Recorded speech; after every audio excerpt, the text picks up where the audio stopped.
Hi friends, Mahanadi upcoming review பார்க்கலாம். தாலி பிரிச்சு கோர்க்கிற ஃபங்க்ஷன் சூப்பராக நடந்து முடியுது.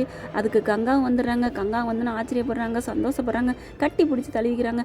அதுக்கப்புறமா தாலியும் கட்டி முடிச்சிடுறாங்க. நல்லபடியாக நடந்து முடிஞ்சிருது.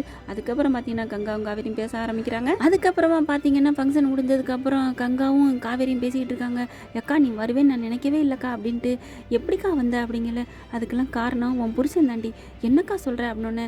உண்மையிலே உன் புருஷன் நீ கிடைக்க கொடுத்து வச்சிருக்கணும். ரொம்ப நல்ல மனுஷன் விஜய் அப்படிங்கிறாங்க.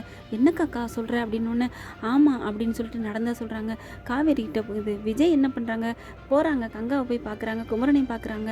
அவ்வளோ ரிக்வெஸ்ட்டாக கேட்குறாங்க.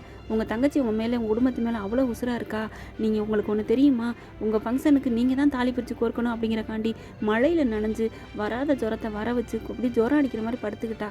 அதனால தான் ஃபங்க்ஷன் எங்கள் வீட்டில் நின்றுச்சு. அதுக்கப்புறம் துள்ளி குதிச்சுட்டு அப்படியே டக்குன்னு உங்கள் வீட்டுக்கு கிளம்பி வந்தா.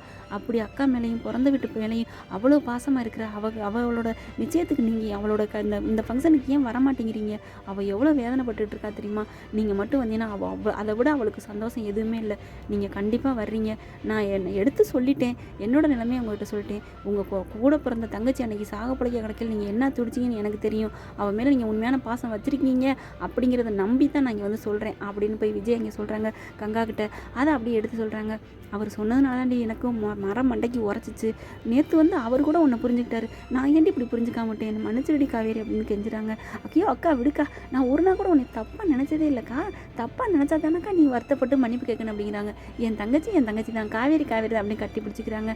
அதுக்கப்புறம் பார்த்தீங்கன்னா எல்லா ஃபங்க்ஷனும் முடிஞ்சு ரூமுக்கு வந்துடுறாங்க. வந்ததுக்கப்புறம் விஜயை பார்த்து ரொம்ப தேங்க்ஸ்ன்னு சொல்கிறாங்க. கையை பிடிச்சி ஒன்று சொல்லிக்கட்டுமா அப்படிங்கிற மாதிரி கட்டி பிடிச்சி நம்ம நன்றி சொல்லட்டுமா அப்படிங்கிறாங்க. சரி அப்படிங்கிறாங்க. கட்டி பிடிச்சி நன்றி சொல்கிறாங்க. எனக்கு ரொம்ப நன்றிங்க, எங்கள் அக்கா வர்ற காரணம் நீங்கள் தாங்கிறது தெரிஞ்சிருச்சு. ஓ சொல்லிட்டாங்களா அப்படிங்கிறாங்க. அதான் நீங்கள் அவளை அடித்து சொன்னீங்களா வந்துடுவான்னு சொல்லிட்டு. ஆமாம் பாவமாக இருந்துச்சு உன்னை பார்க்க, அதனால தான் போய் கூப்பிட்டேன் அப்படிங்கிறாங்க. இப்படி எனக்கா பார்த்து செய்கிறீங்க, அப்புறம் ஏங்க 8 மாதத்தில் போயிடுவேன்னு சொல்கிறீங்க அப்படின்னு மனசுக்குள்ளே சொல்கிறாங்க. என்ன காவேரி சொல்கிற, ஒன்றும் இல்லை அப்படிங்கிறாங்க. ரொம்பவே விஜய் நினச்சி புரிச்சு போகிறாங்க மனசுக்குள்ளே.